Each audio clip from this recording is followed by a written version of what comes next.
അതേസമയം കുറ്റ്യാടി ചൂരണിയിൽ ജനവാസ കേന്ദ്രത്തിലിറങ്ങിയ കാട്ടാനയെ നാളെ മയക്കുവെടി വയ്ക്കുമെന്ന് വനംവകുപ്പ്. കുട്ടിയാന നാട്ടിലിറങ്ങിയതിനെ തുടർന്ന് നാട്ടുകാർ കുറ്റ്യാടി വയനാട് റോഡ് ഉപരോധിച്ചു. കാട്ടാനയെ മയക്കുവെടി വയ്ക്കുമെന്ന ഉറപ്പിലാണ് ഉപരോധം അവസാനിപ്പിച്ചത്. നന്ദഗോപാൽ ചേരുന്നുണ്ട് വിശദാംശങ്ങൾ നൽകാനായി. നന്ദഗോപാൽ, ഈ മയക്കുവെടി വയ്ക്കുന്നതുമായി ബന്ധപ്പെട്ട് എന്താണ് വനംവകുപ്പ് ഉദ്യോഗസ്ഥർ പറയുന്നത്?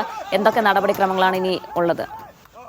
നേരത്തെ തന്നെ ഈ ആനയെ മയക്കുവെടി വെക്കാനുള്ള ഒരു തീരുമാനമുണ്ടായിരുന്നു. പക്ഷേ ഈ ആനയെ കണ്ടെത്താൻ സാധിക്കുന്നില്ല എന്ന് പറഞ്ഞുകൊണ്ടാണ് വനം വകുപ്പിന്റെ നടപടികൾ നീണ്ടുപോയത്. അതിനിടെ 2 ദിവസം കാട്ടാന ജനവാസ മേഖലയിൽ തമ്പടിച്ചിട്ടും ഇതിനെ പിടികൂടാനുള്ള നടപടികളൊന്നും തന്നെ വനം വകുപ്പിന്റെ ഭാഗത്തു നിന്നും ഉണ്ടായില്ല എന്ന് ചൂണ്ടിക്കാട്ടിക്കൊണ്ട് നാട്ടുകാർ വലിയ പ്രതിഷേധത്തിലേക്ക് പോയി. ഇന്ന് വൈകിട്ട് ഇവർ വയനാട് കുറ്റ്യാടി റോഡ് ഉപരോധിക്കുകയായിരുന്നു. വലിയ ഗതാഗത കുരുക്ക് ഉൾപ്പെടെ ഉണ്ടായി. പിന്നീട് സ്ഥലത്തെത്തിയ വനം വകുപ്പ് ഉദ്യോഗസ്ഥരുമായി നടത്തിയ ചർച്ചയിലാണ് ഉദ്യോഗസ്ഥർ നാളെ തന്നെ ഈ കാട്ടാനയെ പിടികൂടുമെന്നുള്ള ഉറപ്പ് നൽകിയത്. രാവിലെ വെറ്റിനറി ഡോക്ടർ എത്തും. അതിനുശേഷം ആനയെ നിരീക്ഷിച്ച് ആരോഗ്യം പരിശോധിക്കും.